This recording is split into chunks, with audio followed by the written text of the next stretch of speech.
If you liked the video, feel free to subscribe. It would really help the channel, and we have battle reports, boarding actions, and list videos every week. Thanks for watching. Thanks for stopping by. This video will be an overview of my post-October balance update list. Not many things changed for the Salamanders using the Firestorm Assault Force detachment. I did take the opportunity to make a few changes in my list. Until the data slate in December this year, we are stuck waiting. For now, I might lean more into a shooting list with the Salamanders. I'm not quite sure yet. This list does have the Adrax Death Ball unit. The next Salamanders list, we will make a list that leans very heavy into range damage. I will go over the Army rule, Detachment rule, and the stratagems in the Firestorm Assault Force, and how they benefit the list, as well as a general game plan for each unit. The Space Marines Army rule, Oath of Moment. If your army faction is Adeptus Astartes, at the start of your command phase, select one unit from your opponent's army. Until the start of your next command phase, that enemy unit is your Oath of Moment target. And each time a model with this ability makes an attack that targets your Oath of Moment target, you can re-roll the hit roll. And then we combine that with the Firestorm Assault Force detachment rule, close range eradication. Ranged weapons equipped by Adeptus Astartes models from your army have the assault ability. And each time attack is made with such a weapon that targets a unit within 12 inches, add 1 to the strength characteristic of that attack. And here is the list. It is a Firestorm Assault Force detachment list. Name this one the Fire Drakes. 1,995 points. Not quite the 2,000, but close enough. Our Warlord is Vulkan Histan. For characters, we have Adrax Agaton, a Captain in Gravis armor, a Lieutenant with the Champion of Humanity enhancement. For our other data sheets, we have a 6-man squad of Aggressors, all with the Flamestorm gauntlets, a 6-man squad of Bladeguard veterans, a Company Hero squad, 6 Eradicators, 2 with multi-meltas, the rest with melta rifles, an Infiltrator squad with the Helix gauntlet, a Land Raider Redeemer, 2 Repulsors with las talons, twin las cannons, and a Hunter-Killer missile. And then finally, we have 3 5-man scout squads. No Imperial allies in this list. On to the unit breakdown. And we'll start with our Warlord, Vulkan Histan. Vulkan Histan is going to be joined by a unit of Company Heroes, and this is going to be one of our primary objective holding units. Vulkan's ability combined with the Company Heroes gives us a tough unit to score primary points with. Let's look through Vulkan Histan's datasheet and his abilities. Vulkan Histan has that normal Space Marine Captain profile. His melee weapon is Spear of Vulkan, 6 attacks, hitting on 2s, strength 6, AP 2, damage 2. For his abilities, he has a 6-up Feel No Pain, Forge Father, and Seeker of the Unfound. And these abilities is really what makes Vulkan so strong. Seeker of the Unfound, at the start of the battle round, select one objective marker on the battlefield. While this model is within range of that objective marker, it has an objective control of 10, a leadership of 5, and a 4-up Feel No Pain ability. Only Vulkan, but it still makes him a lot harder to kill. And then Forge Father, this is an army-wide buff to your damage. In your shooting phase, select one enemy unit within 24 inches and visible to this model. Until the end of that phase, each time a friendly Adeptus Astartes model from your army makes a ranged attack with Torrent or Melta weapon, it can re-roll the wound roll. And that's some big damage, especially if you combine Oath of Moment with this ability together. You get pretty much old Oath of Moment with the re-roll the hit rolls and re-roll the wound rolls if you have Torrent or Melta weapons. Then we have the Company Heroes. The big reason we take these is just more ablative wounds for Vulkan. They have 4 wounds each, with a command squad giving the unit -1 to the wound roll if you have a leader attached. So these with Vulkan just make a tough, hard unit to take off objective with a ton of OC. With Seeker of the Unfound, we want to be standing on the selected objective as soon as possible, as long as possible. The Company Heroes unit is smaller, making it hard to get line of sight, and when the enemy does, it is -1 to the wound roll. No invulnerable save, but with 4 wounds each and a banner to add 1 OC to each of the models in the unit, when we have this unit on the selected objective, we will have an OC of 18, a leadership of 5, and Vulkan himself will have 4-up Feel No Pain, making it much harder to snipe him out of the unit. Vulkan also boosts the damage army-wide into that one selected target in the shooting phase to any model with a Torrent or Melta weapon, which makes a large part of our ranged output of this list. Company of Heroes adds enough survivability to the unit to move Vulkan out to get line of sight on targets we want to use that Forge Father ability on, without fear of being shot to death in the next turn from the enemy. The Repulsors have a transport capacity of 14. I will start Vulkan aside one of these Repulsors. This is not a unit we want to charge out of a Land Raider. We want to just get it onto that point as soon as possible. The Land Raider Salamanders list that I had a weakness of being pinned into my deployment zone. The Repulsors can fly over enemy models if need be. Those 3 units of Scout Squads will be the key to giving our list more mobility. Next up is Adrax Agaton with that Lieutenant and Bladeguard, and this unit will be our most melee damage potential unit in our list and really good at hunting down certain targets. This unit is a combination of 3 units to make an expensive but deadly unit with some real utility. Let's take a look at the data sheets with a focus on the melee weapons and abilities. Adrax Agaton, he has a movement of 6, toughness of 4, 2-up save with a 4-up invulnerable, 5 wounds, 6 leadership, and an OC of 1. His melee weapon is the Malus Noctum, 5 attacks, hit on 2s, strength 10, AP 2, damage 3. It is a big thunderhammer, but for some reason he doesn't have devastating wounds. The abilities is Lord of the Pyroclast and Onto the Anvil. And Onto the Anvil is the main ability that we have Adrax for. While this model is leading a unit, each time a model in that unit makes an attack, you can re-roll the wound roll. And this is the reason you take Adrax. His data sheet numbers are nice, but this ability gives some melee threat that a lot of the Firestorm Assault Force stratagems lack, besides Crucible of Battle. Adrax with 6 Bladeguard is the go-to unit for this combination. Then we have our Bladeguard, their movement 6, toughness of 4, 3-up save with a 4-up invulnerable, 3 wounds, 6 leadership, and OC of 1. They have mastercrafted power weapons, 4 attacks, hit on 3s, strength 5, AP 2, damage 2. Their abilities is Oath of Moment and Bladeguard. The Bladeguard's ability, Bladeguard, at the start of the fight phase, you can select one of the following abilities to apply to the models in this unit until the end of the phase. Sword of the Chapter, each time a model in this unit makes a melee attack, you can reroll the hit roll, or Shield of the Chapter, each time an invulnerable save throw is made for this model, you can reroll the saving throw of 1. And then the final unit from this combination is the Lieutenant with the Champion of Humanity enhancement. He has the same movement of 6, toughness of 4, 3-up save, 4-up invulnerable, 4 wounds, 6 leadership, OC 1. Then our abilities for the Lieutenant is target priority. This model's unit is eligible to shoot and declare a charge in a turn in which it fell back. Fallback and charge for a unit the Lieutenant is attached to all game long is amazing, especially in Firestorm Assault Force where we have no stratagems or any real abilities to fall back and charge unless we're taking the Lieutenant. That enhancement that allows us to ignore all modifiers, this is amazing to have on our Adrax Deathball unit with all the -1 damage, half damage, armor of content going around. For 10 points to ignore all that, it's a great enhancement for the Lieutenant and this unit. There is another ability as well, the Tactical Precision. While this model is leading a unit, weapons equipped by models in this unit have the Lethal Hits ability. The unit will have 24 mastercrafted power weapon attacks, along with the Lieutenant's and Adrax attacks, all with lethal hits, reroll wounds, and ignore negative modifiers. Then on top of that, it also has fallback and charge. Charge them into the Oath of Moment target for maximum carnage. They have a 4-up invulnerable save with a 3-up save. Armor of Content for 1 CP is better used on their aggressors or our vehicles. Crucible of Battle, on the other hand, for +1 to the wound roll, will turn the unit into an infantry and vehicle killer. I want to start this unit in a Repulsor, the one with Vulkan Histan's unit in it, or put them reserves as a rapid ingress threat. There's no deep strike in this unit though. You'll have to come in from the sides, or just to come in later in my future turns. It is the only unit that has a large amount of models with a 4-up invulnerable save in the list. With 3 wounds each, this will be our center objective holding unit in some games, depending on the opponent's list. With ignore modifiers, this will be our best unit for killing Catan or Deathwing Knights. Next up is our Captain of Gravis armor with the big unit of Aggressors.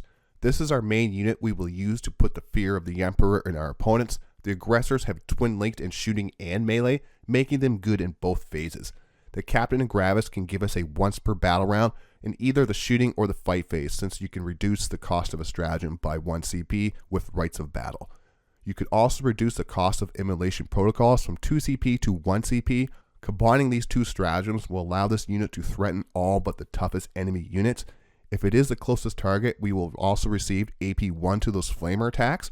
The close range eradication detachment rule doing work by taking their Flamestorm gauntlets from strength 4 to a very nice breakpoint of strength 5. This unit will add even more deadly Overwatch threat to this list with all the torrent weapons we have access to. I do like to start this unit inside our Land Raider Redeemer since we have no invulnerable save. They need to be close to be able to do their damage. The opponent will target this unit right away if we try to foot slog it up the table, put more fear into the enemy as they watch us drive it up the board in a Land Raider. Another great target for Armor of Content since the unit only has a 3-up save with no invulnerable save. Crucible Battle for 1 CP, this is a really good stratagem for the Aggressors. It can send their damage potential through the roof. The stratagem works in the shooting or the fight phase. Against the common toughness 4 profile, the Firestorm Assault Detachment rule takes the turret weapons up to strength 5, giving us a 3+ to wound against Space Marine profiles, and then add +1 to the wound from Crucible Battle. That is now 2+ with Twin Linked. 66 +1 auto hitting torrent shots, ignoring cover, and if it is the closest eligible target, it'll be strength 5 with AP 1 with +1 to wound and Twin Linked. This will absolutely toast horde and light to medium infantry units. In melee, the enemy is not any safer either. 18 attacks hitting on 3+, reroll a hit if it is the Oath of Moment target at strength 8, AP 2, damage 2, +1 to wound with Twin Linked, and then Crucible Battle for +1 to wound, and then Twin Linked as well. You can now punch out monsters and vehicles. The Captain of Gravis doesn't have any flame shots, it's just mostly a few bolter shots, but he does have some decent melee. I do have the Power Fist and the Relic Power Fist on my Gravis Captain, just to get some extra Power Fist AP2 damage 2 attacks through.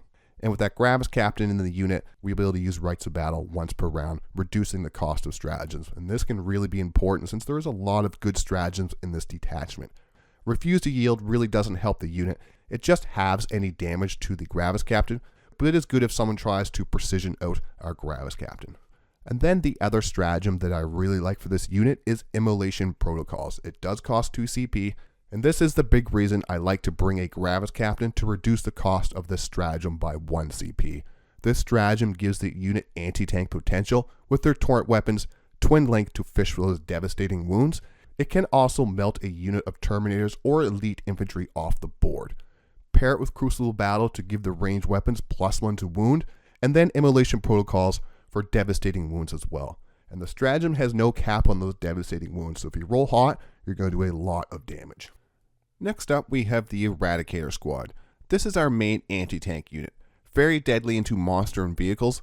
With Vulkan to stand, we can give this unit reroll the wound roll against targets that are not monsters and vehicles, since the total obliteration ability gives the unit reroll the hit, wound, and damage against monsters and vehicle units only. The close range eradication detachment rule, taking their strength 9 melta weapons up to strength 10, which is important since a lot of the monsters and vehicles are toughness 10. With reroll the wounds of 4s instead of 5s, now the Eradicators will get more reliable into those toughness 10 vehicles.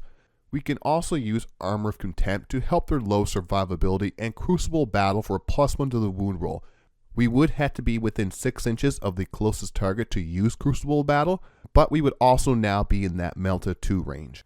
The unit will start inside one of the Repulsors. I could fit a leader in the unit, but right now there's nothing I really prefer to put with the Eradicators. None of the enhancements are worth the price of a character and the enhancement. This will allow us to use Burning Vengeance for 1 CP to jump out and shoot Melta Death at any unit who shoots Repulsor. Then we have our 1 squad of 5-man Infiltrators. These will be our home objective holder, their Omni-Scram ability giving the unit a no reserves within 12 inches ability. This is the perfect unit for stopping any charges from reserves into our home objective, giving us time to defend that home objective if able to.